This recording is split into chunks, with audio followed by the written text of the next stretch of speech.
Hello, everyone, and welcome to Growing Together, a gardening podcast with me, John Lamb, and Don Kinzler, a lifelong gardener and the North Dakota State University Extension horticulturist for Cass County. Don, how are you doing today? Doing great. I always look forward to our weekly chats. Hey, I got a question for you, though, gardening question. Okay. Do you know why it's so easy to trick a leaf in autumn? No. They'll fall for anything. That's a good one. That's a good one. It's funny. Autumn leaves sometimes get all the credit for making things look nice in the fall. Fall color, autumn, New England, That's all what the we fall think color of, yeah. trees. Yeah. But there is so much more than that. And so it's going to be fun today to talk about some of the perennials that give us such good fall color. That's really true, because until I owned a house, until I started gardening, that's all I thought of was fall leaves, was driving out to Maplewood or going to a park, watching the leaves fall, seeing the maple trees, seeing the elms go yellow, things like that. But really, I mean, if you look not necessarily always down on the ground, but in gardens, there's really some spectacular color coming out. Yeah, we can have all of that without leaving the comfort of our own yards, and so that is fun. I love this time of year and that's one of the things I hear so much from people. They like the four seasons. Winter could be a little bit shorter maybe, but right. It's fun, these four seasons, and so I really enjoy this time of year. The late summer, early fall. And I think we've discussed before, too, how the light starts to change. The days are getting shorter, but the light starts to change. The shadows get longer. The sun has a kind of a neat look to it. In photos, I like taking photos of flowers or shrubs, landscapes in the fall of the year here, because that light and the shadows, it gets a depth. And so one of my favorite things each evening this time of year is just to walk around the yard and kind of enjoy, as the sun is still present there, and it just gives such a look. That's one thing I've noticed about gardening. The more we observe our plants and our landscapes and just kind of let it soak on in, it seems you kind of develop a little bit of an instinct for these plants. Enjoy the beauty too, but it seems like it kind of... is that talking to your plants? I think so. Well, I think when you're keeping company with them, certainly I'm sure they appreciate sometimes that. Sometimes people kind of jokingly say, "Do you talk to your plants, Don?" And if that means kind of observing what they're doing and kind of trying to see what they need, well, then I guess I do talk to our plants. I think I'm talking to my plants when I'm always out there and I'm looking at them. I'm like, "Wow, hey, what are you doing? This is interesting." This is super good job, plant. Yeah, and then I'm also like looking at that and I'm saying like, oh, okay, well, we need to move some things around for next year, and so I may not be talking. And isn't that fun this time of year to look at that and say, yeah, maybe we ought to do some of these things. Yeah, and the transplanting and but it is a great time too, because you're seeing, like you say, the summer, some summer flowers are still going, and we haven't had anywhere near a cold snap, obviously. No, and so on Labor Day weekend, or around Labor Day weekend, I'm not thinking about pulling in the everything yet. No. And so I'm really enjoying this. And of course, the perennial garden, really, if we plan for it, the perennial garden and landscapes can just be awesome in the fall. Well, now, because it's we're in such a warm period right now, and a nice warm period, we're going to talk about perennials, but is it too late to plant? Not too late to plant. And of course, we have these spells of 90 degrees, in early September. That's not record breaking, I don't think. But, it's not like we're going to have another month or two of that. So maybe steer clear of the hottest days for planting, and plant when it's maybe in the cool of the evening. But the planting really in the fall here works very well, whether it's trees, shrubs, perennial flowers, and water them in really, really well. And so, just skip the hot days, and otherwise fall planting is very successful. Yeah, isn't that what the trees, the best time, especially with trees, is to plant either in the spring or in the fall? Exactly. You want to avoid the summer? Because whether it's a tree, shrub, perennial, they're not going to do a lot of top growth this time of year because they're slowing down. But the roots do not slow down. The roots keep growing.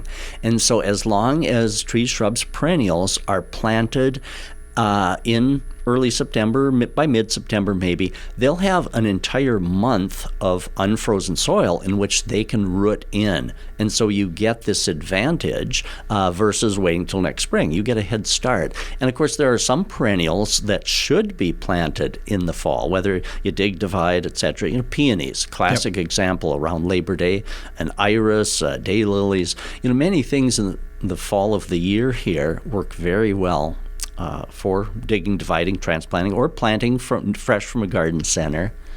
So we're in good times.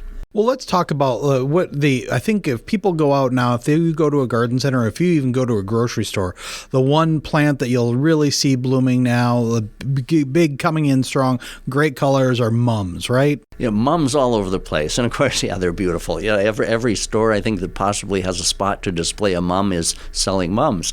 And that is one of the showiest of the fall flowers. Yeah. And of course, one of the beauties of perennial flowers is a perennial flower bed is having something that blooms during each of the seasons. Things that bloom in spring, things that bloom in summer, midsummer, late summer, and then some of the things that bloom in fall. So as we design our flower beds, we can specifically plan to have something blooming in each of those seasons. That makes it fascinating. They're always changing. And so mums are fascinating. Of course, they make a decorative plant that we can buy, and set on our doorsteps, the mums. But an interesting point, those mums can also be a perennial in our flower garden. But not all the mums that are sold as these big, colorful, potted ones in the fall, not all of those will work in our own perennial gardens. Some do. But there are specific mum varieties that have been developed for cold climates. Okay. And specifically, University of Minnesota has done a lot of work on mums. The word mum is short for chrysanthemums. Okay. I often wondered when I was a boy kind of learning these things, is a mum the same as a chrysanthemum? Yeah, it's just a shortened version. So a mum, short for chrysanthemum. And Minnesota has done some awesome work. They developed the Min series, MINN, such as Min Autumn, Min Ruby, Min Yellow, and they have improved winter hardiness. And they also developed a series called the Mammoth mums. Oh. And those are two of the series that were developed specifically to be more winter hardy. Okay. So, in addition to these big potted mums that we can put on our doorsteps, there are mums that were specifically bred to add to your perennial garden, in ground. And so, it's interesting. When we see some of these plants blooming, like in the fall, and if you see someone's perennial garden that has a beautiful mum, you think, gosh, I need to plant a mum. I need to find one of those winter hardy mum series. Well, in the fall here, isn't the best time to plant a mum, even the winter hardy types, because the mum is one plant that needs the entire growing season to establish enough, because mums are borderline in hardiness. That's why we don't see mums all over the place in perennial gardens. We have some in ours, but they do need a little winter protection. So anyway, mums, if you want them in your perennial garden, should be gotten from a local garden center that will have these winter hardy types. You can look and see what... Exactly. Yeah. And they need to be planted in the spring so that they have the entire growing season to establish and root in well, and then they'll bloom that first season in the fall. Then you should give them some winter protection, such as a foot or so of leaves, and those will return each year. But the key is spring planting, give them a little winter protection.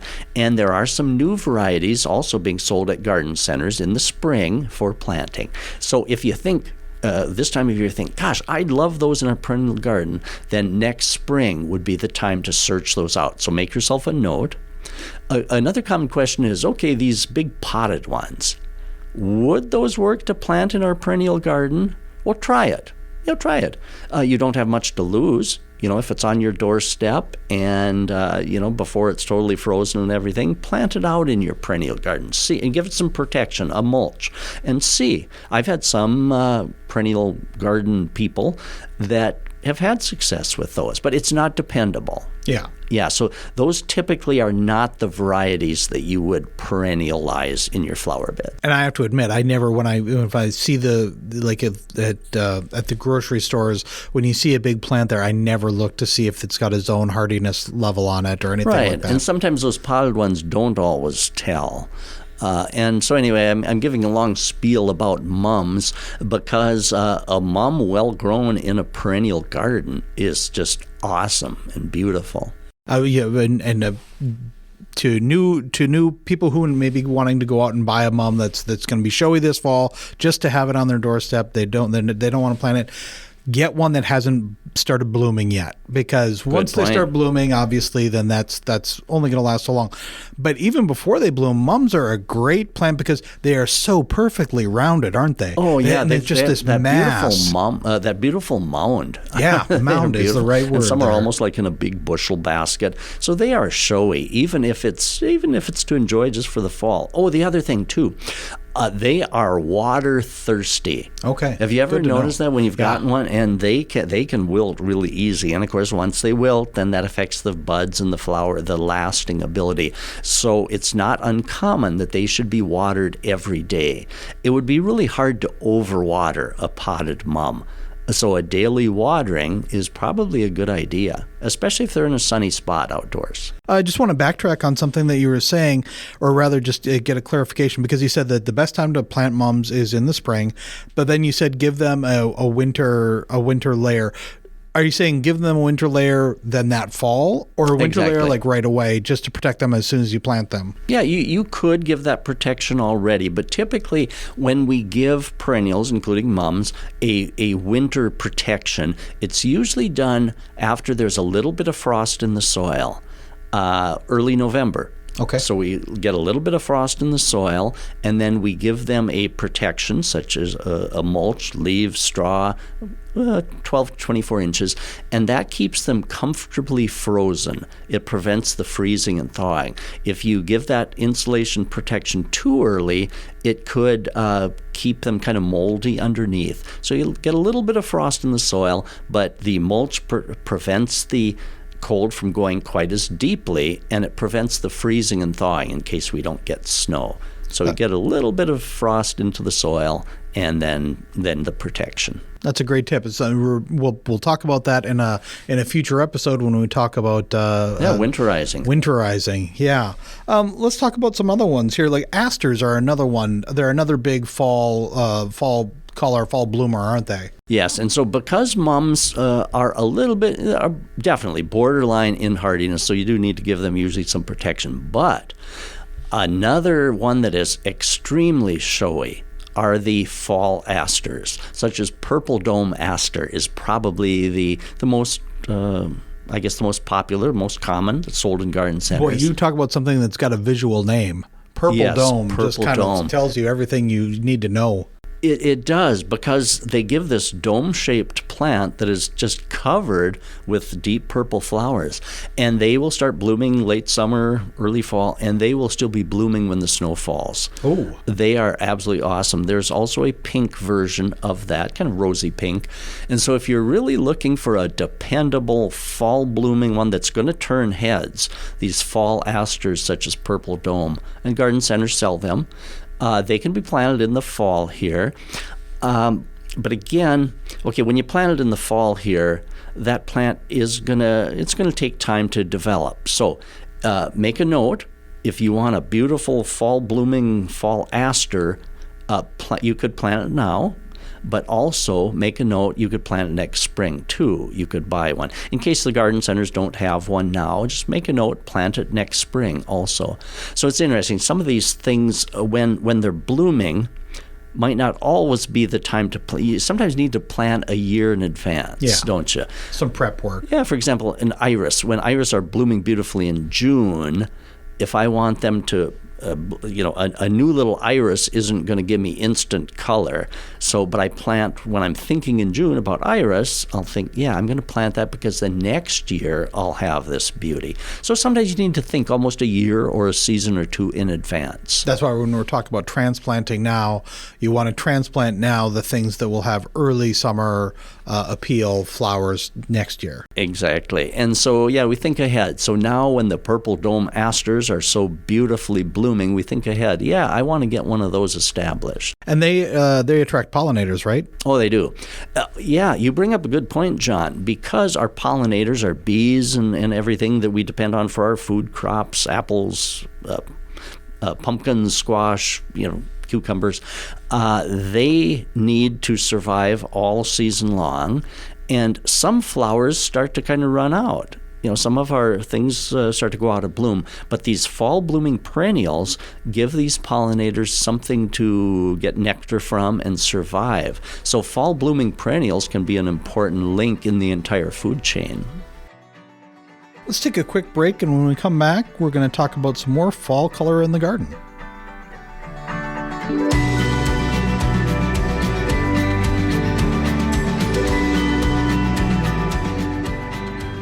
Get 3 months of local news for just 99 cents a month. You'll get unlimited access to the news you need to stay engaged and connected to your community. Visit inforum.com/subscribe now to get 3 months of local news for only 99 cents a month. Okay, we're talking fall colors in the garden. Planting some perennial plants. We talked about asters and mums as kind of like the big ones. Sedums are another one, and sedums are kind of great because they do have a season-long appeal just with their leaves alone. Yeah, they are great, aren't they? Have you got some sedum in your own garden? Yeah, awesome, because like you say, the foliage itself, they've got kind of a waxy leaf, and it's quite appealing even when it's not in bloom. And then, of course, late summer and early fall here, then the flowers start opening up. There's different types, kind of purplish, deep rose pink, almost reddish, of these tall sedums. And when I say tall, 18 inches, 24 inches, I suppose, in height. Because mostly sedums do kind of, they lay low.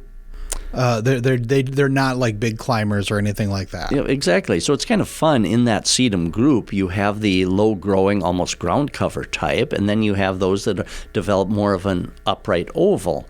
And so, yeah, sedums are great. Also very good for any hot, dry locations. The sedums love that. And so that's fun to include as well. It's talking about hot, dry. Russian sage, I always, when we have areas in our yard that are, get a lot of sun, we will think about doing Russian sage there. That's another one, too, that pops a little bit of color later in the year, too, right? They do, yep. And they've developed some really nice newer varieties. Some of the original varieties of Russian sage, the flowers were maybe a little more open. I don't want to say scraggly, but maybe a little scraggly. But the newer cultivars that have been developed of Russian sage are a little neater in growth habit. The flower color is a little more intense, and so the garden centers are selling really nice varieties now of Russian sage. Another kind of a bigger one, talk about Joe Pye weed. Yes, Joe Pye weed. Interesting name, isn't it? Joe Pye weed, I guess. I'm not sure from a marketing standpoint of calling something weed. It's not the most attractive name. No, but yeah, Joe Pye, they need to market it with something else. But Joe Pye weed, wonderful. Boy, and do the butterflies ever congregate on that. That's awesome. So it starts blooming late summer, blooms through fall. And there are two different versions. The kind of the parent version can get quite tall. I've seen them over head high. And then there is a more dwarf form. The dwarf form, that can even get 3 to 4 feet, but not up to not head high. Right. So that's another great one, Joe Pye weed.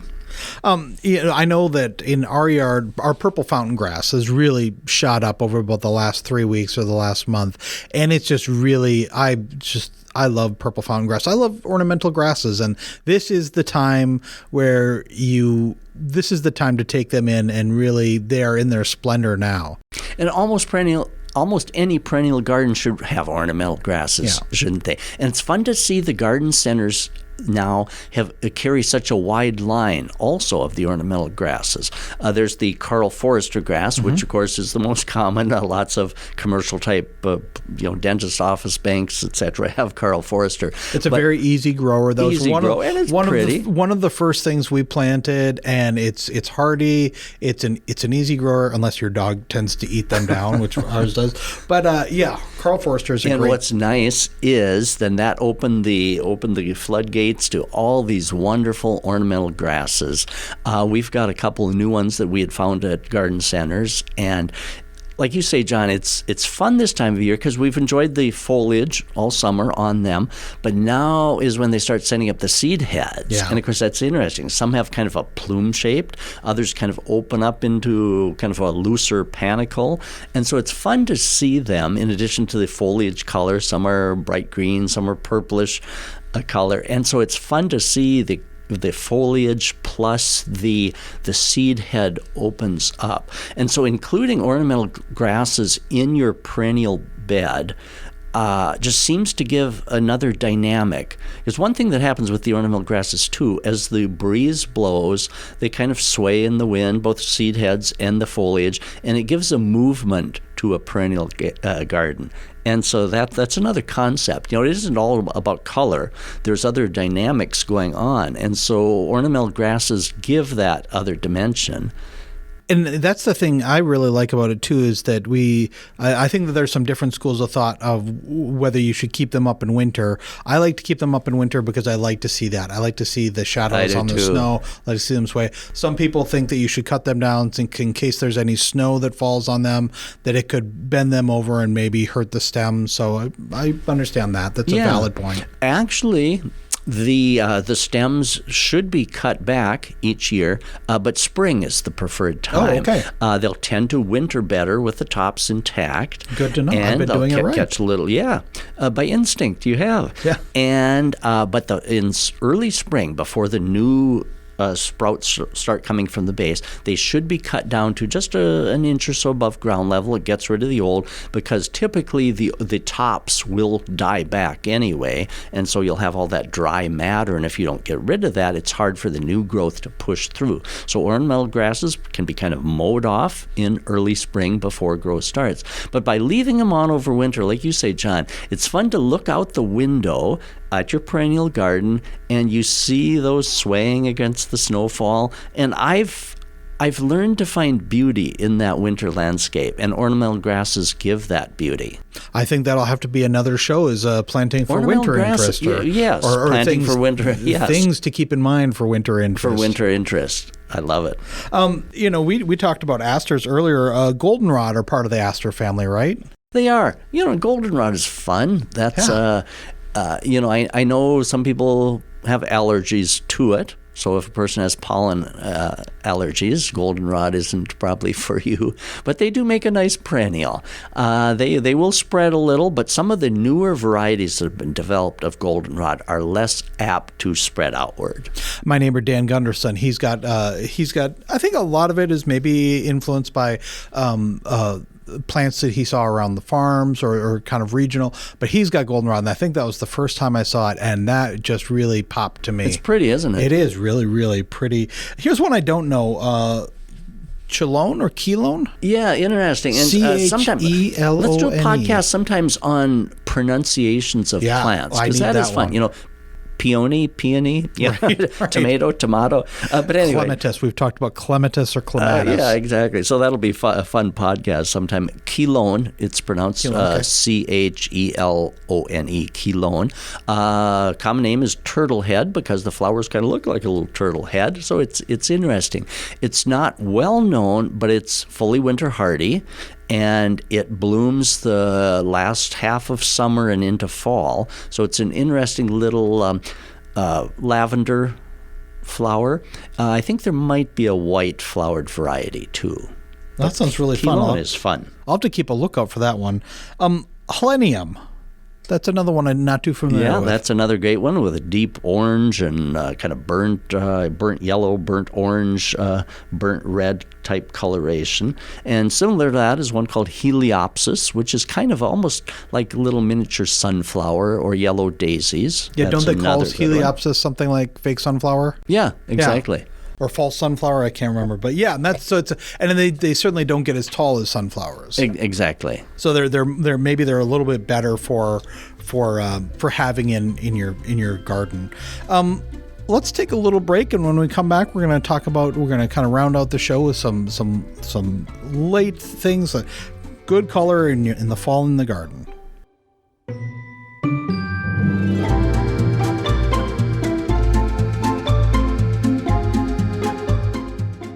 If you're loving this podcast, be sure to check out our full lineup. From news and local politics to sports and true crime, find your next great listen right now at inforum.com/podcasts. That's inforum.com/podcasts. Okay, here's one, and people may know this by a different name, but rose mallow. What's the name that other people will know it by? Hardy hibiscus. Yeah. Yeah, have you tried that? I don't have this one in our garden. It's on our wish list, though. We've done a hibiscus, and then I think we moved it the next spring, and it didn't come back. But hibiscus, aren't they? They are also like one of they're late. They come up late. They do. And, of course, this is different than the hibiscus that a person sees that you bring indoors during the winter time and outdoors. That's a total different animal. But this hardy hibiscus, rose mallow, is a perennial. It's rated for zone 4, so it can be a little borderline in winter hardiness, but there are many gardeners in our area, zone 4 gardeners, that are having good success with that. What makes it so fascinating is the blossoms on it can easily be dinner plate size. Oh, they're kind of a flat blossom. Oh, they are, and they come and go, don't they? Yeah, they do, and they're in shades of red, rose, kind of a light pink, and they're beautiful. So check the locally owned garden centers for hardy hibiscus. They'll know what you're talking about. Mallow. Now, you mentioned it comes up late, and yes, it does. Some of these perennials can be a little deceptive in spring because you're waiting, you don't see anything. But this is one that give it time, because it'll be sometimes one of the latest things to emerge in the spring. And so being zone 4, it's not winter already way up into the Arctic Circle, but if you plant it in kind of a protected spot, a microclimate is what it's called. Instead of on a windswept prairie hillside, instead plant it in a part of your yard where it maybe gets good snow cover, maybe a little protection from the elements, and so a microclimate, kind of a sheltered area within your yard. They can do full sun or half sun, half shade, and that would maybe be one to give winter protection to. And yeah, we'll talk about this at a later date. But again, that winter protection after it gets a little bit of frost, but to keep it from the worst of the winter elements. So rose mallow, hardy hibiscus, if you aren't familiar with that, do a little searching online, and you're going to be hearing a lot more about this. This is one we didn't have when I was a kid. This is relatively new, and it's fun to see these new things that have been developed. And for people who think that the garden the color is gone out of your garden, this is a dynamic. Yes, it is a dynamic flower, a dynamic. Good word. I like that. And it's a stunner. I mean, this is something I think like if you had these plants that we're talking about, you could plant strictly a fall garden, and all of these would be a showstopper. Yes, they are. They turn heads, and especially the hibiscus. This is just a real. I didn't know the name rose mallow. I knew it as hibiscus, but really an absolute stunner. Yep, there's a whole kind of family called the mallow family that includes everything from the different hibiscuses, even to hollyhock is in the mallow family. I think we've talked about this before, but I always think of hydrangeas. Hydrangeas obviously will come up earlier, but really late summer, early fall is peak color for a lot of hydrangeas, right? It is. And of course, in our landscapes, many of us combine perennial flowers plus shrubbery in kind of an area, a landscape. The two mesh together very well. And hydrangeas are a woody shrub instead of a perennial. A true perennial flower is herbaceous. After frost, everything kind of melts on down, it's killed. But a woody shrub maintains that wood, as the name implies. But the two blend together really well. Herbaceous perennials and the woody shrubs. So anyway, that's where the hydrangeas come in your perennial flower garden or your landscape. Hydrangeas work in so well. Now, hydrangeas, of course, there's kind of two different types that are winter hardy and well adapted for us. One is the great big Annabelle hydrangea type with a big basketball-sized white blossom. Yep, big mop heads. Yeah, and of course they come on white in midsummer. This time of year, the flowers have kind of gone to a green stage, and then they'll go to brown. But the one that is especially showy in the fall landscape are the panicle type hydrangeas, and panicle pyramidal shape flowers, and fully winter hardy, good woody shrub. There are types, cultivars, such as vanilla strawberry with shades of white and rose pink blended on the same flower. And beautiful in the late summer and fall, they're at their glory. This is when they're really coming into their color. We planted a berry white, that was the name, but we thought it was kind of a fun name. But boy, the colors on that, it's gone from whites to light pinks to some lighter reds. It's so much fun, and it's a great plant to have, especially it's really nice to have that pop of color now later in the fall when you've got other things that are kind of slowing down or going down. And when you're driving around enjoying other people's landscapes, these will catch your eye, when you drive by. And these, again, they're kind of a pyramidal flower shape. There are white varieties. There are pink, kind of two-tone white and pink. Also different heights. The garden centers have different heights. There are some that are just little miniatures that are only about 2 feet high. I think we've got one called Little Bobo. Yep. And naming some of these things is interesting. And then, of course, there are the taller types, vanilla strawberry, and etc. So there's a height and size that will fit into almost any landscape or flower bed. And the roses are still, we tend to think of roses, but you don't always think of roses as a fall bloomer. But there really still are some roses. If you choose your winter hardy roses, shrub roses, especially those in Canada, and check the tags when you're planting or deciding to plant or buy, check the tags for those that are reblooming. For example, a couple in our own flower garden. One is called Morden Bell, and another's Morden Blush, and they are repeat bloomers. So now, late summer, early fall, they're coming on with another flush of blossoms. So it's kind of fun, the last rose of summer. But usually when the snow flies, we've still got some of those roses blooming. We've talked about hydrangea shrubs and shrub roses. What are some other landscape shrubs that could be planted for fall? Yeah, so oftentimes shrubs and perennial flowers can all kind of mesh together in one beautiful landscape. And so there are some beautiful shrubs that we can include in our landscapes or kind of as a background in our perennial beds too. And of course, one of the classics is burning bush. Yeah. That's the euonymus. Turns a bright, vivid, almost a deep pinkish red. And they are just vivid and well-named, burning bush. Right. Aronia. I love the aronia shrubs because it provides the aronia berries, and they make a nice kind of oval shrub, maybe 4.5 feet high, but a dark green glossy leaves all summer long. And then in the fall, a brilliant scarlet red aronia, beautiful shrub to include in the landscape. And of course, sumac. Yep. They'll sucker out a little bit, but if you've got the right spots, sumac are so showy in the fall of the year. Viburnums, there's a number of different viburnums. The cranberry family. I mean, not the Thanksgiving cranberry, but it's nicknamed the cranberry bush. I would imagine for the color. For the color, exactly. Yeah. So the viburnums turn very vivid colors in the fall of the year. Dogwoods, many of the dogwoods develop a nice red or purplish red color. Cotoneaster.